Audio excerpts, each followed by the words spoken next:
ये आकाशवाणी है। अब आप जागृति शर्मा से समाचार सुनिए।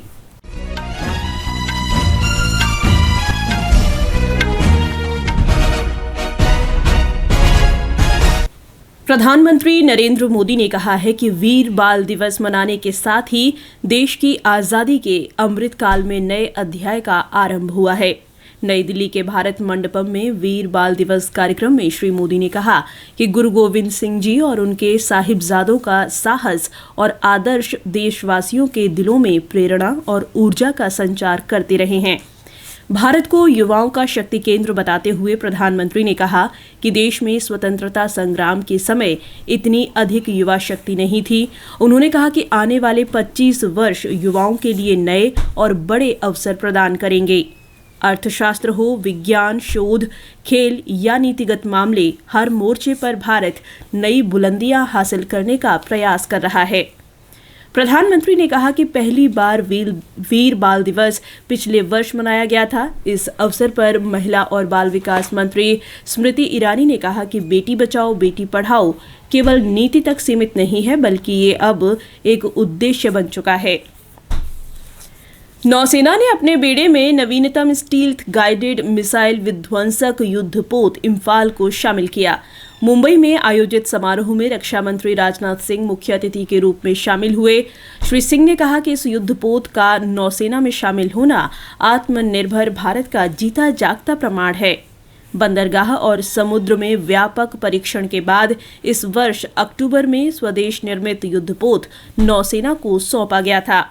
INS इम्फाल विध्वंसक पहला युद्धपोत है जिसे पूर्वोत्तर के किसी शहर का नाम दिया गया है।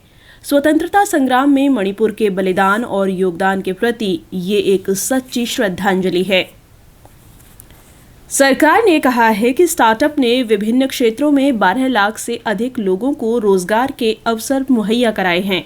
देश में ये रोजगार के अवसर 1,14,000 स्टार्टअप्स के माध्यम से प्रदान किए गए हैं।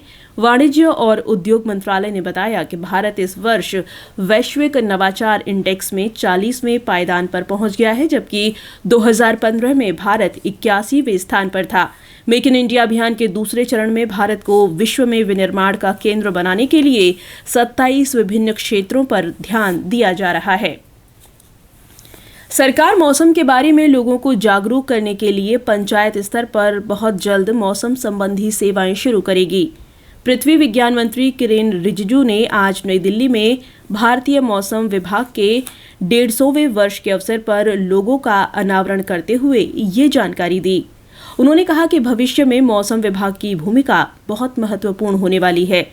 श्री रिजिजू ने कहा कि भारत को 2047 तक विकसित देश बनाने के लिए प्रधानमंत्री नरेंद्र मोदी के लक्ष्य को प्राप्त करने के लिए पृथ्वी विज्ञान मंत्रालय ने एक विजन डॉक्यूमेंट तैयार किया है। श्री रिजिजू ने देश के विकास को सुनिश्चित करने के लिए विज्ञान को उच्च प्राथमिकता देने की जरूरत पर बल दिया। भारत की वैश्विक नेतृत्व के बारे में श्री रिजिजू ने कहा कि भविष्य में देश मौसम संबंधी अध्ययन के क्षेत्र में अग्रणी भूमिका निभाएगा।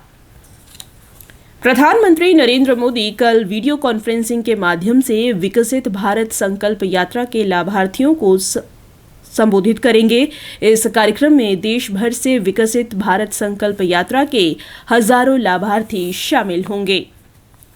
देश में पिछले 24 घंटे के दौरान कुल 116 कोविड के नए मरीज सामने आए हैं। इस दौरान 3 रोगियों की मौत हुई है। 293 रोगी स्वस्थ हुए हैं। स्वास्थ्य मंत्रालय के अनुसार वर्तमान में 4,170 कोविड रोगियों का उपचार चल रहा है। बंबई शेयर बाजार का संवेदी सूचकांक आज 230 अंक बढ़कर 71,337 पर बंद हुआ। नेशनल स्टॉक एक्सचेंज का निफ्टी भी 92 अंक चढ़कर 21,441 दर्ज हुआ। दक्षिण अफ्रीका के साथ सेंचुरियन में फ्रीडम ट्रॉफी के पहले टेस्ट मैच में भारत ने ताज़ा समाचार मिलने तक पहली पारी में 3 विकेट के नुकसान पर 91 रन बना लिए हैं। विराट कोहली 33 और श्रेयस अय्यर 31 रन बनाकर खेल रहे हैं। दक्षिण अफ्रीका ने टॉस जीतकर पहले गेंदबाजी का फैसला किया। इसके साथ ही ये समाचार बुलेटिन समाप्त हुआ।